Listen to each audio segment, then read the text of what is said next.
ሰላም ሰላም ውድ ቤተሰቦቼ እንዴት አላችሁልኝ?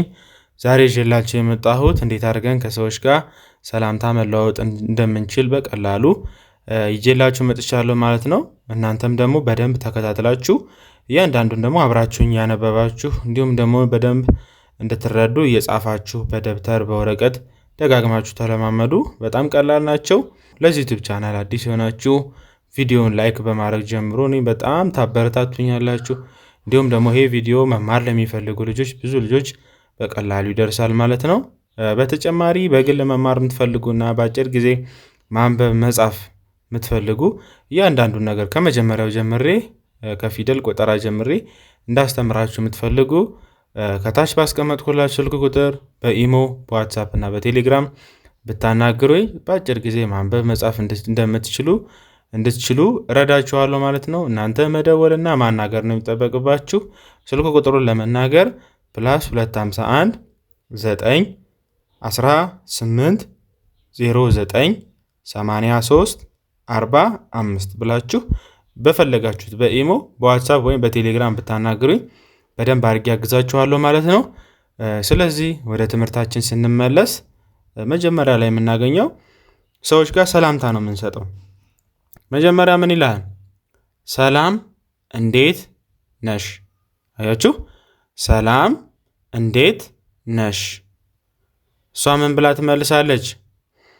አለሁ ፈጣሪ ይመስገን። ምን አለች?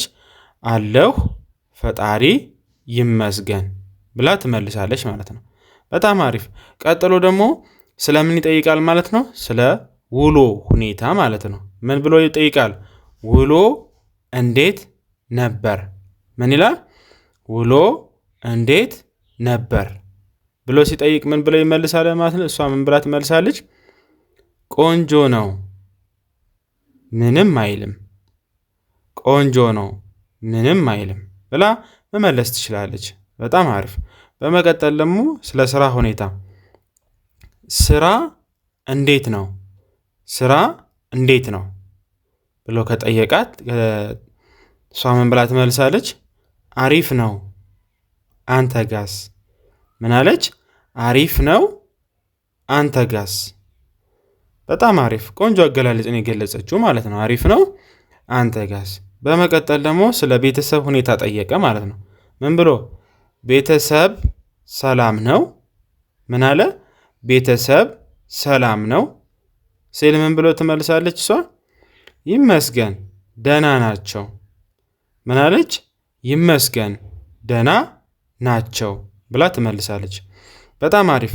ቀጥሎ ደግሞ አዲስ ሀሳብ የሷን ለመጠየቅ ከፈለገ ምን ብሎ ይጠይቃታል? ምን አዲስ ነገር አለ ብሎ ይጠይቃል። ምን ብሎ? ምን አዲስ ነገር አለ። እሷ ምን ብላ ትመልሳለች? ምንም አዲስ ነገር ከሌለ ካለ ጉዳዩን ወደምታወራበት ሀሳብ መግባት ትችላለች ማለት ነው። ግን ምንም አዲስ ነገር ከሌለ ምን ብላ ትመልሳለች? ምንም አዲስ ነገር የለም። ምን ብላ ትመልሳለች? ምንም አዲስ ነገር የለም ብላ በቀላሉ ትመልሳለች ማለት ነው። ምንም አዲስ ነገር የለም። በጣም አሪፍ።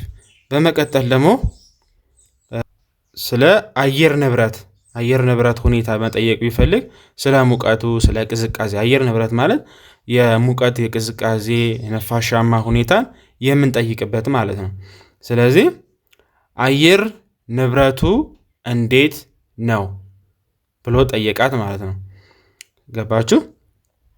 አየር ንብረቱ እንዴት ነው። እሷ ምን ብላ ትመልሳለች? ከባድ ነው ይሞቃል። በጣም ሙቀት ካለ ማለት ነው። ምን ብላ ትመልሳለች? ከባድ ነው ይሞቃል። በጣም አሪፍ። በመቀጠል ደግሞ ምን ተብሎ ይጠይቃል? በስራ ሁኔታ በርትተህ ስራ። በርትተህ ስራ። እሺ፣ እሱ ደግሞ ምን ብላ ትመልሳለች? እሺ አመሰግናለሁ። እሺ አመሰግናለሁ። በጣም አሪፍ። ከዛ ደግሞ መገናኘት ከተፈለገ ደግሞ መቼ እንገናኝ። መገናኘት የምትፈልጉበት ቀን ቢኖር ከአንድ ሰው ጋር ምን ብላችሁ ነው የምትጠይቁት? መቼ እንገናኝ። መቼ እንገናኛለን ትላላችሁ ማለት ነው። ከዛ ያ ሰው ጋር ደግሞ የመገናኘት እንትናችሁ በጣም አይታወቅም፣ ግን ምን ብላችሁ ልትመልሱ ትችላላችሁ? የምትፈልጉበት ቀን ካለ ራሳችሁ በዚህ ቀን፣ ሰኞ ከሆነ ሰኞ ቀን፣ ቀጣይ ሳምንት ከሆነ ቀጣይ ሳምንት፣ ከወር በኋላ ከሆነ ከወር በኋላ ብላችሁ መመለስ ትችላላችሁ። እዚህ ጋር ግን ምንድነው ፈጣሪ በፈቀደ ቀን እንገናኛለን። ምን አለ? ፈጣሪ በፈቀደ ቀን እንገናኛለን ትላላችሁ ማለት ነው። ከዛስ በመቀጠል በቃ ልትሰነባበቱ ነው። ስለዚህ በቃ እደውላለሁ ቻው። ምን አለ? በቃ እደውላለሁ ቻው። ይሄ ተሰነባበታችሁ ማለት ነው። ያ ሰው ደግሞ ምን ብሎ ይመልሳል? እሺ ቻው በቃ፣ እሺ ቻው በቃ ብሎ ይመልሳል ማለት ነው። ከዛ ስለ አዳር ሁኔታ ልትገልጹ ነው። ደህና እደር፣ ደህና እደር። ከዛ ያ ሰው ምን ብሎ ይመልሳል? አሜን ሰላም እደር፣ አሜን ሰላም እደር ብሎ በቀላሉ መመለስ ይችላል ማለት ነው። ስለዚህ አንድ ዙር እደግምላችኋለሁ፣ እናንተም በደንብ ተከታተሉኝ። እሺ ከመጀመሪያው ስጀምር ሰላም እንዴት ነሽ? ከዛስ አለሁ ፈጣሪ ይመስገን። ፈጠን እያልኩ ነው የምደግምላችሁ፣ በደንብ ተከታተሉኝ። በመቀጠል ውሎ እንዴት ነበር? ውሎ እንዴት ነበር? ቆንጆ ነው ምንም አይልም። ቆንጆ ነው ምንም አይልም። ስራ እንዴት ነው? ስራ እንዴት ነው? አሪፍ ነው አንተ ጋስ? አሪፍ ነው አንተ ጋስ? ቤተሰብ ሰላም ነው? ቤተሰብ ሰላም ነው? ይመስገን ደህና ናቸው። ይመስገን ደህና ናቸው። ምን አዲስ ነገር አለ? ምን አዲስ ነገር አለ? ምንም አዲስ ነገር የለም። ምንም አዲስ ነገር የለም። በመቀጠል ስለ አየር ንብረቱ አየር ንብረቱ እንዴት ነው? አየር ንብረቱ እንዴት ነው? ከባድ ነው ይሞቃል። ከባድ ነው ይሞቃል። በል በርትተህ ስራ። በል በርትተህ ስራ። እሺ አመሰግናለሁ። መቼ እንገናኛለን? መቼ እንገናኛለን? ፈጣሪ በፈቀደ ቀን እንገናኛለን። ፈጣሪ በፈቀደ ቀን እንገናኛለን። በቃ እደውላለሁ ቻው። በቃ እደውላለሁ ቻው። እሺ ቻው በቃ። ደህና እደር። ደህና እደር። አሜን ሰላም እደር። አሜን ሰላም እደር። ስለዚህ በጣም ቀላል ናቸው። በጣም ቀላል ናቸው። እናንተም አብራችሁኝ እኔ እንዳስረዳዋችሁ አድርጋችሁ ደጋግማችሁ ተለማመዱ። ከኔ ጋር መማር የምትፈልጉ ልጆች ስልክ ቁጥሬ ስላላችሁ ደውሉና አናግሩኝ። በቻልኩት አቅም በአጭር ጊዜ እንድታውቁ እረዳችኋለሁ ማለት ነው።